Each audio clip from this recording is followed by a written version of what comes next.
Pulgaon village. हे dear, अगर आपको ये कहानी अच्छी लगे तो प्लीज़ वीडियो को लाइक और सब्सक्राइब जरूर करें। चांदनी रात थी, सब तरफ सन्नाटा फैला हुआ था। हाड़ कांपा देने वाली ठंड बदन को तोड़ रही थी, मगर इस भयानक सर्दी में भी सुदेश के माथे पे पसीने की बूंद टपक रही थी। वो किसी पुलगांव के किसी कच्चे मकान में खड़ा हुआ था। आंगन में बैठे सभी लोग घूर घूर कर देख रहे थे। उसके सामने चारपाई पर एक व्यक्ति लेटा हुआ था, जिसका चेहरा ढका हुआ था। उस व्यक्ति के पास एक बूढ़ा बैठा हुआ था, सुदेश को देख रहा था। सुदेश ने बड़ी हिम्मत करके पूछा, इसको क्या बीमारी है? तभी बूढ़ा आदमी उसी अंदाज में बोला, तुम एक डॉक्टर हो, तुम खुद क्यों नहीं देख लेते? तुम्हें मुझसे ज्यादा पता होगा कि इसको क्या बीमारी है।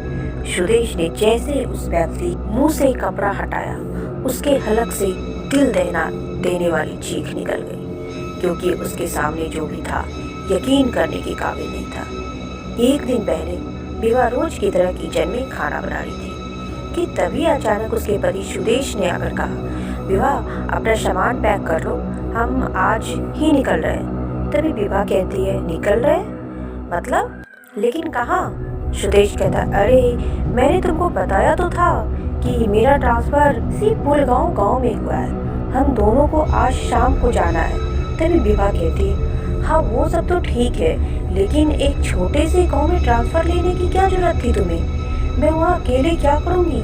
तभी सुदेश ने मुस्कुराते हुए अपनी पत्नी की ओर देखता और बोला, वही जो तुम यहाँ करती हो, वहाँ मेरे लिए अच्छे खाना बनाना और शाम को मेरा इंतजार करना। अचानक से विवाह की नजर किचन में रखी हुई न्यूज़पेपर पर पड़ी।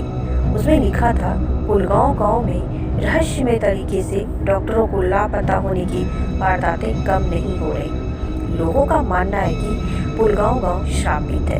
तभी विवाह ने घबराकर सुदेश की तरफ देखकर कहा, ये देखो, तुम्हारा जिस गांव में ट्रांसफर हुआ है, इस पेपर में उसी गांव का नाम दिया गया है। इसमें लिखा है कि डॉक्टर के लापता होने की वारदातें कम नहीं हो रही। सुदेश कहता है, अरे ये न्यूज़पेपर वाले तो उल्टी सीधी खबरें छापते ही रहते हैं, इसके अलावा उन्हें आता ही क्या है? विवाह कहती है, लेकिन सुदेश, ये छोटे से गांव में हम कैसे और कहाँ रहेंगे?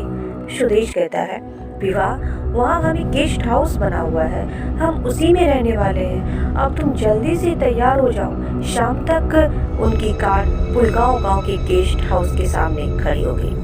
विवाह ने देखा सब तरफ सन्नाटा फैला हुआ था। विवाह को वहाँ कोई भी इंसान नजर नहीं आया, कि कोई जानवर भी उसको नजर नहीं आया। ये बात विवाह को बहुत ज्यादा अजीब लगी। पता नहीं क्यों से वहाँ का कुछ अजीब सा लग रहा था, मगर उसने सुदेश को कुछ भी जाहिर नहीं किया। सुदेश और विवाह दोनों अपनी गाड़ी से बाहर निकल आए। उन्होंने एक अनजान व्यक्ति को पहले से वहाँ मौजूद पाया। सुदेश ने उसकी ओर देखकर कहा, क्या नाम है तुम्हारा? वो आदमी कहता है, जी सर, मेरा नाम मोहन लाल है, मुझे बताया गया था कि आप लोग यहाँ आने वाले हो। तभी सुदेश कहता है, हाँ ठीक है, तुम सामान गेस्ट हाउस में रखवा दो।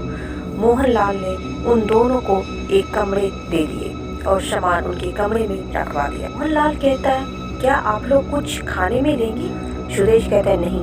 मोहन लाल वहाँ से चला गया। विवाह डरी डरी नजरों से इधर उधर देख रही थी। सुदेश ने विवाह की ओर देखकर कहा, क्या वो विवाह, तुम ठीक तो हो? तभी विवाह कहती है, पता नहीं सुदेश, मुझे यहाँ क्यों कुछ अजीब सा लग रहा है। तुमने देखा नहीं, इस गांव में मौत जैसा सन्नाटा छाया हुआ? तभी सुदेश कहता, हाँ, दरअसल बात ये है कि तुम शहर की रहने वाली हो और गांव में लोग शाम को ही सो जाया करते। धीरे धीरे तुम्हें इसकी आदत हो जाएगी। चलो अब ज्यादा दिमाग पर जोर मत डालो और सो जाओ। विवाह और सुदेश गहरी नींद में सो गए। करीब आधी रात को विवाह की अचानक नींद खुल गई। उसने अपने कमरे में आसपास एक अजीब सी गंध का आभास हुआ। उसने सुदेश को उठाने की कोशिश की, मगर सुदेश गहरी नींद में सोया हुआ था। अचानक विवाह को ऐसा लगा जैसे कि कोई उसके कमरे के बाहर टहल रहा हो। वो बड़ी हिम्मत करके दरवाजा खोलकर बाहर आई। तभी अचानक उसके कंधे पर किसी ने हाथ रखा। विवाह ने जैसे ही पीछे मुड़कर देखा तो उसके सामने खून से लथपथ एक इंसान खड़ा था। उसकी एक आंख गायब थी और दूसरी आंख बाहर निकल रही थी। रात की रोशनी में उसका रूप बेहद भयानक लग रहा था। विभा को ऐसा महसूस हो रहा था कि कोई मुर्दा उठकर उसके सामने खड़ा हो। विभा उसको देखकर पूरी तरह चीखने लगी। उसके चीखने से अचानक सुदेश की आंखें खुल गई। सुदेश दौड़ता हुआ बाहर की ओर आया। सुदेश ने देखा विभा अकेले किसी सम्मोहित अवस्था में बाहर खड़ी चीख रही है। सुदेश विभा से कहता है, क्या हुआ विभा, तुम चीख क्यों रही हो? तभी विभा कहती, सुदेश सामने एक मुर्दा खड़ा हुआ है। सुदेश कहता है, लगता है तुम बहुत ज्यादा थक गई हो। तुम बाहर क्या कर रही हो? यहाँ कोई नहीं है हम दोनों के सिवा। विभा ने देखा तो सचमुच वहाँ कोई भी मौजूद नहीं था। सुदेश उसे कमरे की ओर ले गया। सुदेश विभा से कहता है, सो जाओ विभा। विभा कहती, सुदेश मैंने अपनी आंखों से देखा है और इस कमरे में एक अजीब सी गंध भी आ रही थी, जैसे किसी मुर्दे से आती हो। सुदेश लंबी सांसें लेते हुए कहा, ये तुम्हारे ज्यादा सोचने का असर है। तुम जरूरत से ज्यादा सोच रही हो, सो जाओ। विभा बड़ी मुश्किल से सो पाई। उनकी आंख सुबह मोहनलाल के दरवाजा खटखटाने पर खुली। मोहनलाल सुदेश से कहता है, आप तैयार हो जाइए, डॉक्टर साहब मैं आपको आपके क्लिनिक में ले चलता हूँ। सुदेश तैयार होकर अपने कमरे में आ गया। विभा के चेहरे पर डर अब भी था। सुदेश ने मुस्कुराकर अपनी पत्नी से कहा, किचन में खाने पीने का सामान मौजूद है, तुम्हें जो अच्छा लगे वो खाना बना लेना और मैं शाम को जल्दी ही लौट आऊँगा।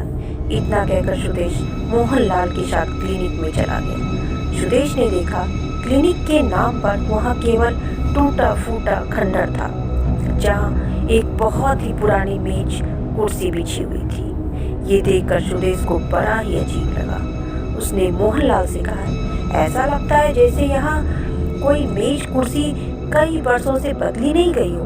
मोहनलाल कहता है, यहाँ बहुत ही कम डॉक्टर टिकते हैं साहब, जो आते हैं वो जल्दी ही यहाँ से चले जाते हैं। सुदेश शाम तक क्लिनिक में बैठा रहा, मगर एक भी मरीज उस क्लिनिक में नहीं आया। शाम को सुदेश मोहनलाल के साथ गेस्ट हाउस में वापस आ गया और खाना खाकर सुदेश और विभा सोने ही वाले थे कि तभी अचानक उनके कानों में मोहनलाल की आवाज़ आई, साहब आपसे एक बात करनी थी।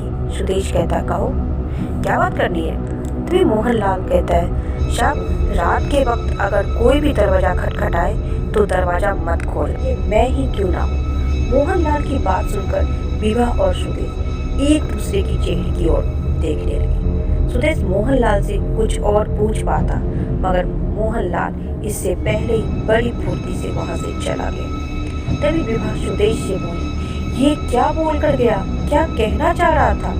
सुदेश, कुछ नहीं, शायद कुछ और कहना चाह रहा हो और कुछ और ही कह गया। तभी विभा कहती है, मुझे बहुत डर लग रहा है सुदेश। सुदेश कहता है, इसमें डरने की क्या बात है, चलो सो जाओ। फिर दोनों सोने के लिए चले गए। सुदेश और विभा गहरी नींद में सो गए। करीब आधी रात को सुदेश के कमरे का दरवाजा किसी ने खटखटाया। सुदेश चौंक कर उठ बैठा और विभा भी उठ गई। इतनी रात को कौन आया है? सुदेश कहता है, मैं दरवाजा खोलकर देखता हूँ। तभी विभा कहती, दरवाजा मत खोलो सुदेश, तुम्हें याद है ना मोहनलाल ने क्या कहा था? सुदेश विभा से कहता है, विभा तुम भी ना सो जाओ। सुदेश ने जैसे ही दरवाजा खोला तो सामने मोहनलाल खड़ा था। सुदेश कहता, मोहनलाल तुम? मोहनलाल कहता है, जी डॉक्टर साहब माफ़ कीजिएगा, लेकिन गांव में एक व्यक्ति की तबीयत अचानक बहुत ज़्यादा खराब हो गई है, इसीलिए मुझे मजबूरन आपके पास आना पड़ा। तभी सुदेश कहता है, लेकिन तुमने तो कहा था कि रात के वक्त अगर कोई भी दरवाजा खटखटाए तो मत खोलना, चाहे तुम ही क्यों ना हो। तभी मोहनलाल कहता है, हो सकता है मैंने कुछ और कहना चाह रहा हूँ, लेकिन कुछ और ही कह दिया हो। लेकिन आप जल्दी चलिए, मरीज की हालत बहुत ज़्यादा खराब है। सुदेश ने कहा, चलो ठीक है। सुदेश ने अपनी पत्नी से कहा, विभा तुम सो जाओ, मैं कुछ देर के बाद आऊँगा। तभी विभा कहती है, नहीं तुम मुझे अकेले छोड़कर मत जाओ प्लीज़, और वैसे भी हम इस गांव में जब से आए हैं मुझे कुछ भी ठीक नहीं लग रहा है। सुदेश कहता है, लोगों की जान बचाना तो मेरा काम है विभा, उसका इलाज करते ही मैं जल्द ही वापस लौट आऊंगा, तुम चिंता मत करो। सुदेश मोहनलाल के साथ चल दिया। सुदेश ने देखा कि रात का सन्नाटा चारों तरफ फैला हुआ था। गांव में इतनी शांति थी कि उसे ऐसा महसूस हो रहा था कि जैसे कि वो किसी कब्रिस्तान में आया हो। यहाँ तक कि सुदेश को एक भी कुत्ता तक भौंकता हुआ नहीं दिखाई दिया। मोहनलाल पतली पतली गलियों से होते हुए एक कच्चे मकान की तरफ रुक गया। सुदेश ने देखा कि दरवाजा खुला हुआ था। मोहनलाल उस मकान के अंदर चला गया। सुदेश ने देखा सामने कच्चा आंगन था जहाँ पर एक चारपाई बिछी हुई थी और वहाँ पर एक आदमी लेटा हुआ था और उसके चारों ओर कुछ औरतें और कुछ मर्द घेरे हुए थे जो सुदेश को अजीब सी नज़रों से देख रहे थे। सुदेश को उनका इस तरह से देखना बहुत ही अजीब लगा। वह धीरे धीरे कदमों से चलता हुआ चारपाई पर लेटे हुए आदमी के पास गया। उसका चेहरा ढका हुआ था। उसके ठीक बगल में एक बूढ़ा आदमी बैठा हुआ था। सुदेश ने उस बूढ़े से कहा, इनको क्या बीमारी है? वो बूढ़ा व्यक्ति ने कहा, तुम एक डॉक्टर हो, तुम खुद क्यों नहीं देख लेते? तुम्हें मुझसे ज़्यादा पता होगा कि इसको क्या बीमारी है। सुदेश ने चारपाई पर लेटे हुए व्यक्ति की नब्ज टटोली तो उसकी नब्ज ही नहीं चल रही थी। सुदेश ने धीरे से उस बूढ़े से कहा, जी माफ़ करिएगा, ये मर चुका है। मगर सुदेश की बात सुनकर वो बूढ़ा जोर जोर से हंसने लगा। सुदेश को उसका हंसने की बहुत सी अजीब लगी। सुदेश कहता है, मैं आपसे मजाक नहीं कर रहा हूँ, ये वाकई मर चुका है। तभी वो बूढ़ा व्यक्ति कहता है, ठीक से देखो डॉक्टर, तुमने तो इसके चेहरे से कपड़ा तक नहीं हटाया। सुदेश कहता है, जी ठीक है, जैसी आपकी मर्जी। और जैसे ही सुदेश ने उसका कपड़ा हटाया तो सामने का मंजर देखकर उसके गले से चीख निकल आई। सुदेश ने देखा चारपाई पर लेटा हुआ शख्स कोई और नहीं बल्कि वो खुद था। अचानक सभी लोग, यहाँ तक कि मोहनलाल भी सुदेश की तरफ घूर घूर कर देखने लगे और चारों ओर से सभी लोग सुदेश के पास आने लगे और सब ने मिलकर सुदेश को घेर लिया। सुदेश ने देखा अचानक उसके चेहरे बदलने लगे। अब उसके चेहरे मुर्दे जैसे हो गए थे। उसके चेहरे को देखकर ऐसा लग रहा था जैसे कि उन्हें मरे हुए सालों गुजर गए। सुदेश ने कहा, कौन हो तुम लोग और मुझसे क्या चाहते हो? ये क्या हो रहा है? ऐसा कैसे मुमकिन हो सकता है? एक भयानक हंसी के साथ सुदेश के कानों में एक आवाज़ टकराई। हंसी मोहनलाल की थी। मैंने मना किया था साहब, रात में दरवाज़ा मत खोलना, लेकिन तुम भी और डॉक्टरों की तरह बेवकूफ़ निकले। तुम शहरी लोग इन बातों को नहीं मानते, मगर अफसोस अब तुम भी और डॉक्टरों की तरह मरोगे। सुदेश कहता है, मुझे जाने दो, मैंने तुम लोगों का क्या बिगाड़ा है? तुम लोग आखिर कौन हो? तभी मोहन लगता है, हम सब बहुत पहले ही मर चुके हैं साहब। काफ़ी साल पहले जब इस गांव में अकाल पड़ा था, तब हम सब लोगों ने भगवान को छोड़कर शैतान की पूजा करनी आरंभ कर दी थी, लेकिन फिर भी हम सब मर गए और उसकी सज़ा हमें मिली। हम सब श्रापित हो गए।